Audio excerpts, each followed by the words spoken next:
In this video, I'm going to be sharing 6 ways to help you get stronger pretty much overnight. So these 6 tips are going to help you to lift more weight and improve your strength in general. Before we get started, my name is Charlie. I'm a bodybuilder, BJJ fighter, level 3 personal trainer. I have over 7 years of experience in the fitness industry and I've helped many clients gain muscle, build strength and lose weight. If you're interested in doing any of that or you'd like to learn more, check the links in the description which will take to my website. We'll offer both in-person and online personal training as well as other services from there. So make sure to check that out, and then without further ado, we're going to start the video with tip 1. So tip 1 is going to be all to do with fixing your sleep.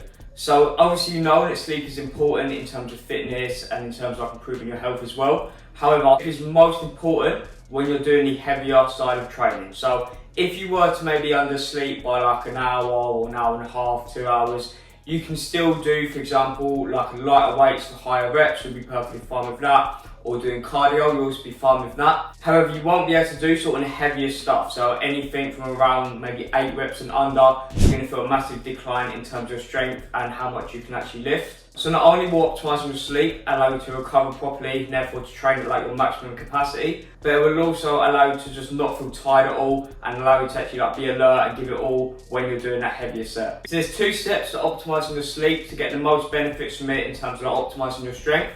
So step 1 is going to be to pretty much maximise how much you're sleeping. So the general recommended advice is going to be like 7 to 9 hours each night. So you're probably going to fall somewhere within that range. You want to probably try and stick to the higher end of that range.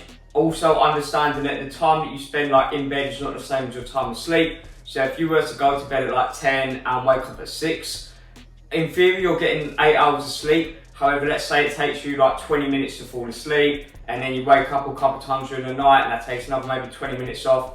So in total, you're only sleeping around just over 7 hours. So what you want to do is that when you wake up, you want to feel like energized and not feel like you need any more sleep. If you do feel slightly tired and that you need a little bit more sleep, you generally want to try and go to bed earlier or wake up later. So just dedicate more time in general towards that sleep.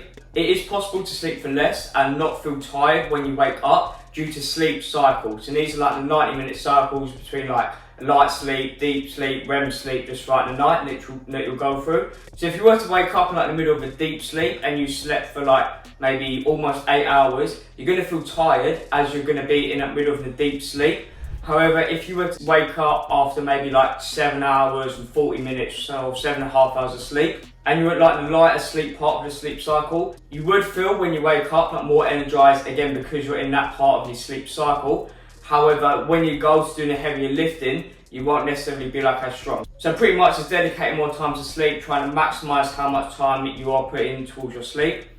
And then step 2 is just going to be to stay consistent with this day after day, week after week.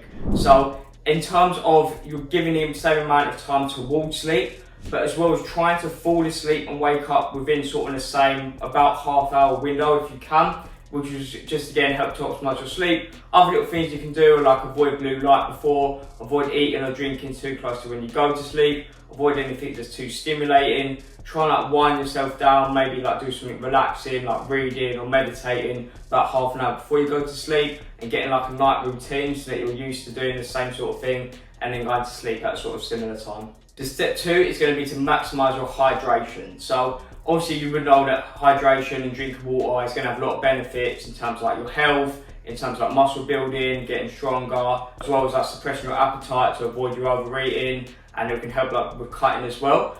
However, it is also very beneficial when you're going for like the maximal lift. So similar to sleep actually, you can get away with being a bit dehydrated if you're training in like the lighter weights, higher reps, maybe you're doing like a set of like 15, you can get away with being a bit dehydrated. Similar sort of with cardio, you can do it technically dehydrated. Obviously it would be best to do it hydrated, but you can get away with it dehydrated. It might just take like a bit longer to do. Whereas with like the heavier stuff and the strength stuff, if you go into it dehydrated, it's literally going to be impossible for you to lift the same amount of weight. And also it's going to be a high chance of you getting injured. So not only will maximising your water intake and being fully hydrated allow you to lift more weight, but it'll also allow you to do it in a safer way. So there's 2 benefits right there. So generally you want to be pretty much hydrated throughout the day, so you want to be going to the toilet like every maybe like 2 or 3 hours at max. And also showing the other symptoms of being fully hydrated. So general sort of rule, if you can, is to try and drink around half a litre of water about an hour before you're going to start training. And that will make sure that you're like fully hydrated. And then just throughout this session, just having sips every now and then. So what you wouldn't want to do is like starting the session, doing your warm-up sets, drinking a lot of water. Not only because that will like bloat you out a bit, as say if you were to do like squats before, you wouldn't want like too much in your system, but also it's going to take a certain amount of time for you to actually digest that water. So it's not going to be as long as food, but just dedicating at least half an hour, maybe up to an hour, and then throughout your session just having sips like between each set, just keep you hydrated throughout the session.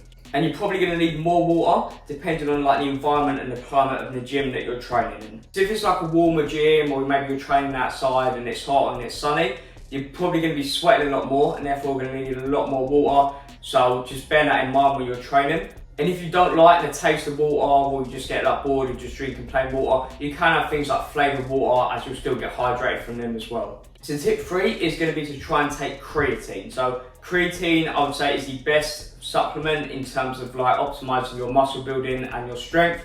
Essentially what it's going to do is going to increase water retention within your muscle, and it's also going to increase the creatine stores. So by having them creatine stores at their maximum capacity, it's going to ensure that you're performing your best in the sort of rep range of around like 3 to 6 reps, as that's when your creatine stores, which will be most used. Therefore, consuming creatine will ensure that they're topped up and that you're doing your best in terms of them. You can get creatine from things like meats, but the amount of meat you need to consume to get your creatine stores maxed out will be like ridiculous amounts. So it's just better just have a scoop of creatine. So in terms of how you want to take the creatine, it's just going to come with like a 5 gram scoop. So you're going to have a 5 gram scoop each day if you can. If you miss a day, you can just have like 2 the next day. But yeah, it's averaging out 1 scoop each day. So you can either mix it up with water, or mix it up with yogurt or smoothie or protein shake or whatever, just as long as you're having it each day. So tip 4 is going to be to optimise your mental state before you go into the lift. So obviously throughout the day, your levels of like energy and focus are going to fluctuate. So obviously like once you've just woken up or before you go into bed, you're going to feel like tired and relaxed. But what you want to ensure is that before you go into that heavy lift, you're like as amped up and as energetic as you can be, especially if it's for stuff like 6 reps and under. This is especially true. So the way you go about this is just by obviously like listening to music, just getting yourself sort of like in the zone, and just taking as much time as you need really to get like that biggest release of adrenaline you can. So just taking your time, getting yourself in that right mental state, listening to whatever music or video you're listening to, and then before you go into the set, ensuring that you're in that zone, similar in effect to like a fight or flight scenario where your adrenaline is just like through the roof, which will then allow you to give it an all-out attempt when you're lifting. So essentially what this will do is it will just allow you to use up more of your muscle fibers when you're actually lifting it. So this is due to the mind-muscle connection. So essentially how your brain connects your muscles in terms of like how many they can recruit. So like a completely untrained person won't be able to access many of their muscle fibers, as they wouldn't have developed that mind-muscle connection. The more sort of that you train and the more experience you get, you'll be able to use more of the muscle fibers. However, if you're applying this tip of just getting yourself like as amped up as you can be, obviously still being like cautious of your form, you wouldn't want to just let your form go completely out of the way or start ego lift or anything like that. But as long as you're like as amped up as you can be before the set, you'll be able to use a lot more of your muscle fibers and just give it like 100% all out effort. I go into this tip quite a bit more in my book, the 10 Secrets of Fitness, which is a free ebook and it contains 10 secrets that anyone can use at any stage in their fitness journey to get the most out of their training, speed up their progress, improve like their mindset and their motivation, as well as other benefits as well. So again, that's completely free. It'll be linked in the description, so go check that out. And now we're going to be going on to tip 5. So tip 5 is going to be to ensure that your glycogen stores are topped up before you go into a heavier sets. So this is similar to creatine in terms that if you do optimize your glycogen stores and get them fully topped up before you go into a session, you'll just have like more energy in that when you're lifting. However, this is going to apply a little bit more to sort of the slightly higher rep set. So anything I'd say from around like 6 to 10, which is still going to be good for gaining strength, but it's going to be more for maybe like your accessory stuff for like a different variation or whatever. But it's still going to again help to optimize your strength, just help to lift a little bit more weight or do like an extra rep. So you're going to top up your glycogen stores by consuming carbs around sort of like at least an hour before you go to train.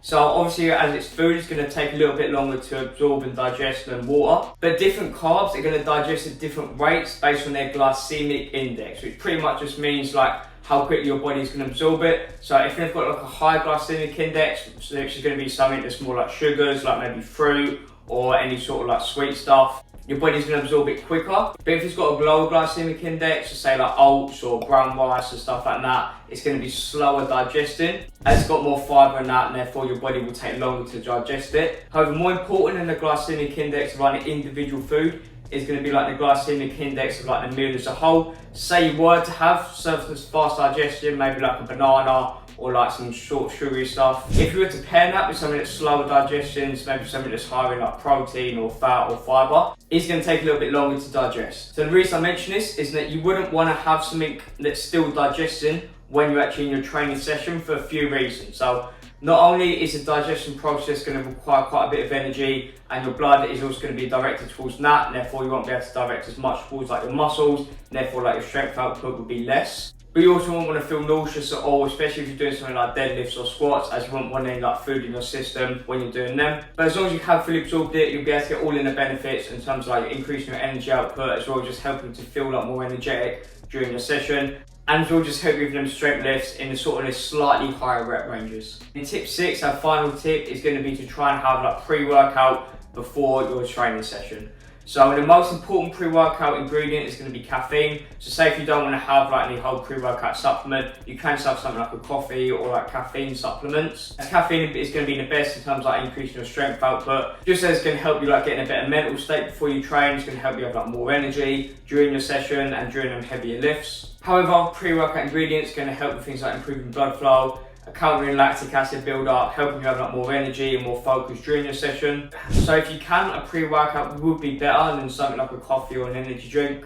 So one thing though to bear in mind is that with them sort of supplements, pre-workouts, especially caffeine, is that you can become less sensitive to the benefits of it over time if you were to take it like day after day for months. So what you do, so if you were to feel like you're not getting the same sort of benefit and you're not feeling the same after you've had it, is you just have like a week off without any caffeine, so no like coffees, no energy drinks, nothing like that. And then once you go back to having it after a week off, you're going to feel like you have a lot more energy and you're actually getting the benefits from it a lot more. Just bear that in mind if you're someone that's been having it like day after day for months. That's going to conclude the 6 tips to help you get stronger. So each of these tips won't have like a massive impact. They might only have like a few percent. However, if you combine them all together and make sure you're getting the most out of all of them, it will help you to significantly increase your strength, and you're going to feel the benefits, as I said, pretty much overnight. So I hope you enjoyed the video. If you did, please make sure to subscribe and like. As I mentioned at the beginning, there'll be links in the description to everything off from our website, from in-person training, online personal training. You can get like your own workout plans, as well as access to my book that I mentioned earlier. So make sure to check that out, and I'll see you in the next video.